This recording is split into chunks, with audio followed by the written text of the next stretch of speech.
ये प्यार नहीं, एक हवस है जो ना जाति देखती, ना धर्म देखती, ना समाज देखती, ना संस्कृति देखती, ना पंथ देखती।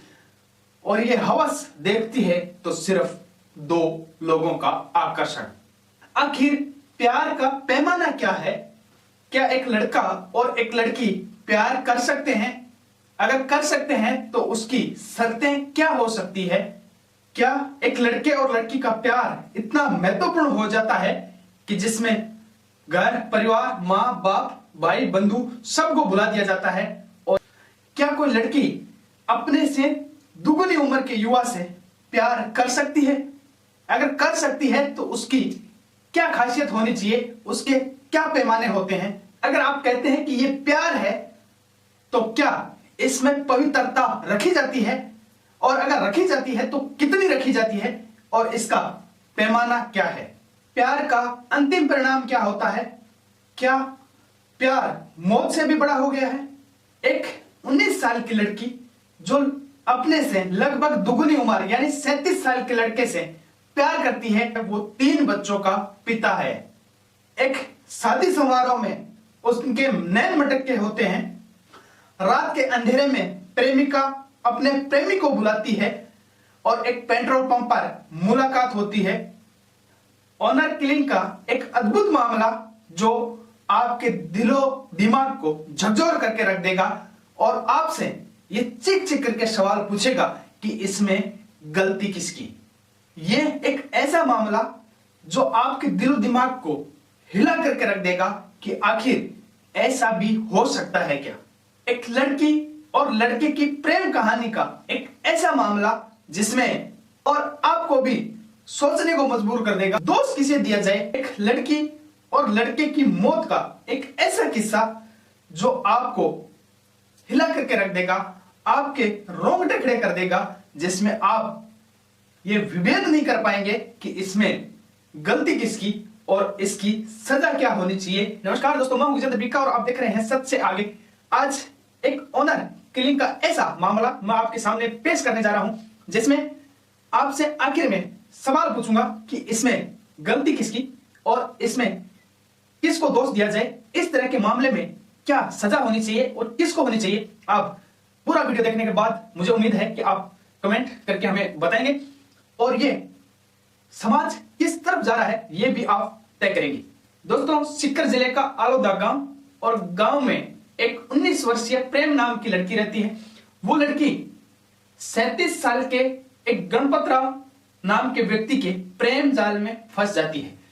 उन दोनों की मुलाकात एक शादी समारोह में होती है और उस शादी समारोह में वो लड़की अपने किसी रिश्तेदार भाई के साथ में शादी में जाती है और उस शादी के दौरान गणपत राव और प्रेम की नैन मटक्के हो जाते हैं। दोस्तों, उस लड़की के भाई जो रिश्ते में भाई था उसके मार्फत वो गणपत राव उस लड़की तक पहुंच बना लेता है और फोन पर बातचीतें हो जाती है। गणपत राव के प्यार में इस तरह से रच बस जाती है कि उसे सब कुछ वही नजर आने लग जाता है। उनका प्यार इस कदर तक हावी हो गया था कि वो बातचीत काफी लंबी हो चुकी थी और मिलना जुलना भी शुरू हो चुका था। दोस्तों, कहते हैं कि अगर किसी बात को, किसी घटना को आप कितना भी छुपाने का प्रयास करो, कभी न कभी पता चल ही जाता है। और अक्सर ऐसे मामलों में देखा गया है कि कभी न कभी तो घर परिवार सगे संबंधियों को पता चल ही जाता है। राम गोपाल जो लड़की के पिता थे उनको पता चल जाता है। पता चलने के बाद लड़की भी 19 वर्षीय थी और कानूनन बालिग थी, तो उसको भी यह पता था कि माँ बाप कुछ नहीं कर सकते। ये हमारी सरकारों का भी दोष है या फिर कानून का सिस्टम ऐसा है जिसमें लड़की अगर बालिग हो गई है तो उसको कानूनन संरक्षण दिया जाता है। शायद इसका भी एक वजह रह जाती है, एक अबोध बालिका को अपने माँ बाप से खिलाफत करने का अवसर मिल जाता है। ठीक ऐसा ही हुआ प्रॉपर्टी डीलर का काम करने वाले, राजनीति में सक्रिय, अपनी मान मर्यादा में रहने वाले राम गोपाल जी को यह पता चलता है कि उनकी बेटी किसी 37 साल के एक युवक से बात करती है, उसके प्रेम जाल में फंस चुकी है, ऐसे युवक के जाल में जो 3 बच्चों का पिता है। दोस्तों, पुलिस की चार्जशीट के अनुसार राम गोपाल जो लड़की के पिता थे उनको जब इस बात का पता चलता है कि हमारी बेटी इस तरह से प्रेम जाल में फंसी हुई है, तो उन्होंने बेटी से डांट फटकार लगाई, कई बार मना किया, लेकिन वो जिद पर अड़ी रही और नहीं मानी। आखिरकार राम गोपाल अपने कुछ दोस्तों को बताते हैं और दोस्तों के मार्फत यह तय किया जाता है कि लड़के को घर पे बुलाया जाएगा और बुला करके उसे समझाया जाएगा और समझाने के बाद किसी तरह से पीछा छुड़वा लिया जाएगा। दोस्तों, इस तरह के मामले में ज्यादातर यही होता है कि अगर आपकी लड़की या लड़का इस तरह के जाल में फंस चुका होता है तो उसे किसी न किसी तरह से छुटकारा पाया जाता है, और छुटकारा इस तरह से पाया जाता है कि समाज को, गांव को, बाकी रिश्तेदार को पता न चले और इस बात को दबा दिया जाएगा।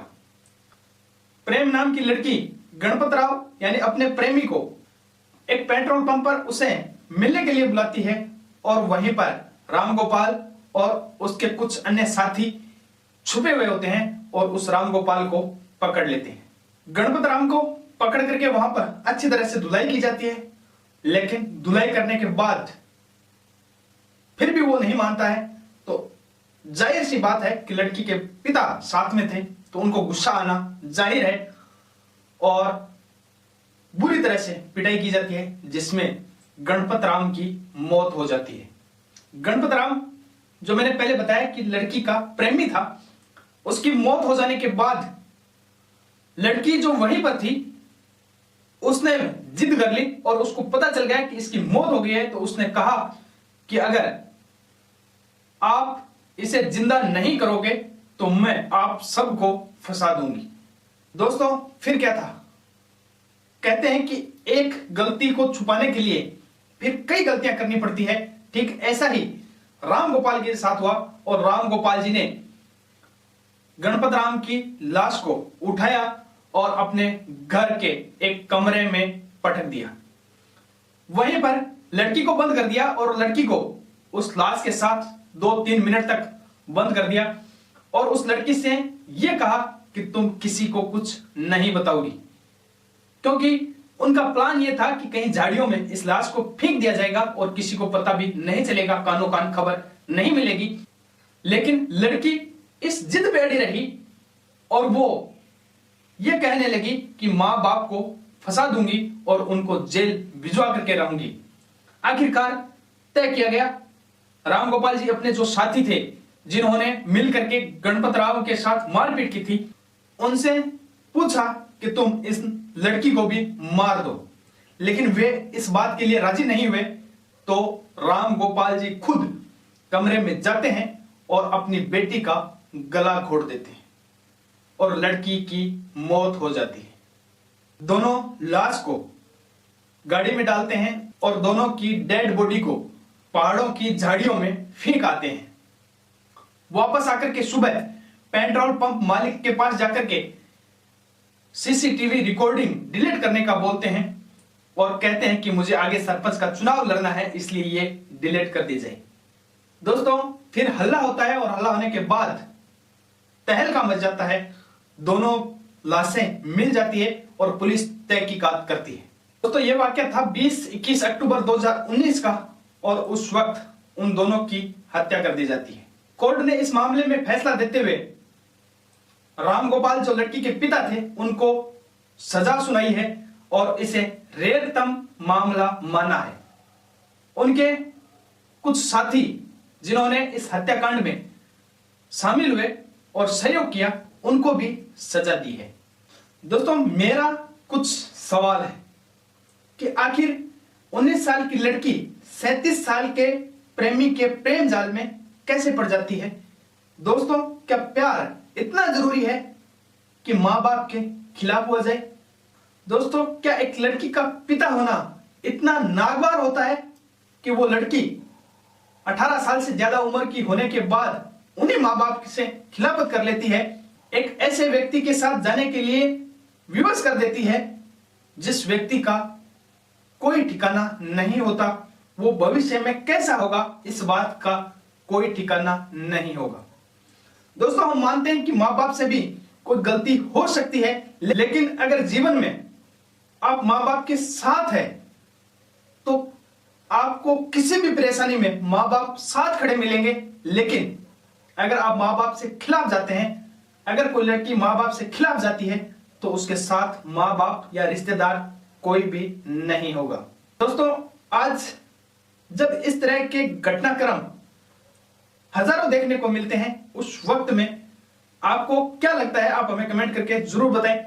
इस मामले में राम गोपाल ने हत्या करके जो जुर्म किया वो तो जुर्म है ही, लेकिन बेटी के द्वारा इस तरह की इज्जत उछालना, इस तरह का व्यवहार करना और इस तरह प्रेम जाल फैलाना, या लड़के के द्वारा इस तरह प्रेम जाल फैलाना कितना जायज है और कितना नाजायज है, आप हमें जरूर बताएं।